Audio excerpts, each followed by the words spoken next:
না কোনো কিছুতেই আটকে রাখা গেল না অপ্রতিরোধ্য ইরানকে।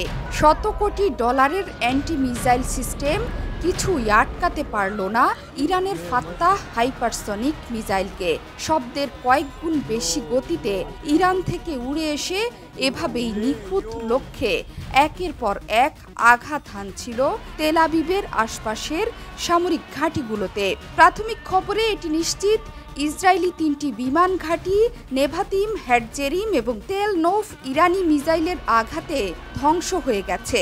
এসব বিমান ঘাঁটিতেই রাখা হতো ইসরায়েলের সর্বাধুনিক F-35 এবং F-15 যুদ্ধ বিমান।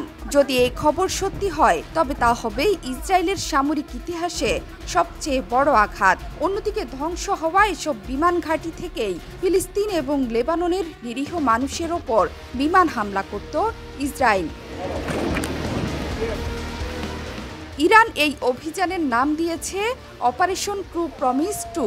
গত এপ্রিলে সিরিয়ার রাজধানী দামেস্কে ইরানি কনসুলেটে ইসরায়েলি হামলার পর ইরান অপারেশন ট্রু প্রমিস অভিযান চালায়। এরপর সময় গড়িয়েছে বেশ খানিকটা।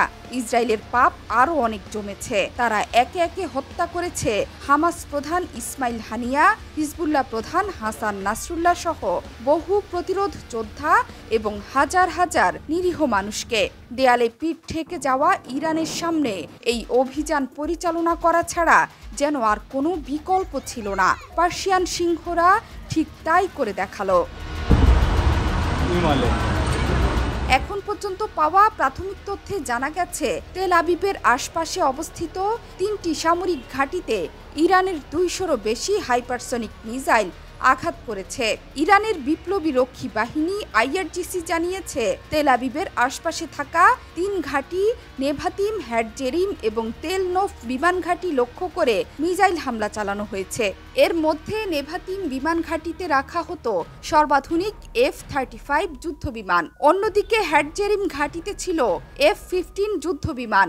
এসব বিমান দিয়েই হিজবুল্লাহ প্রধান হাসান নাসরুল্লাহকে হত্যার জন্য বোমা হামলা চালানো হয়েছিল। ইরানি ক্ষেপণাস্ত্র হামলার সময় ইসরায়েলের বেন গুরিয়ন বিমানবন্দরের সব ফ্লাইট বাতিল করা হয়েছে।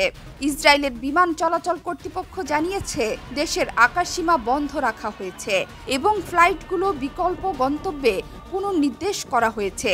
একই সঙ্গে জর্ডান ও ইরাকও সাময়িকভাবে তাদের আকাশসীমা বন্ধ ঘোষণা করেছে। IRGC দাবি করেছে, ইরান থেকে ছোড়া 90% ক্ষেপণাস্ত্র সফলভাবে অধিকৃত অঞ্চলে তাদের লক্ষ্যবস্তুতে আঘাত করেছে। ইসরায়েল যদি ইরানের হামলার প্রতিক্রিয়া দেখায় তাহলে তারা আরও নিষ্ঠুর হামলার সম্মুখীন হবে বলেও হুঁশিয়ারি উচ্চারণ করেছে IRGC। জোহরা চৌধুরী সেতু, ৭১।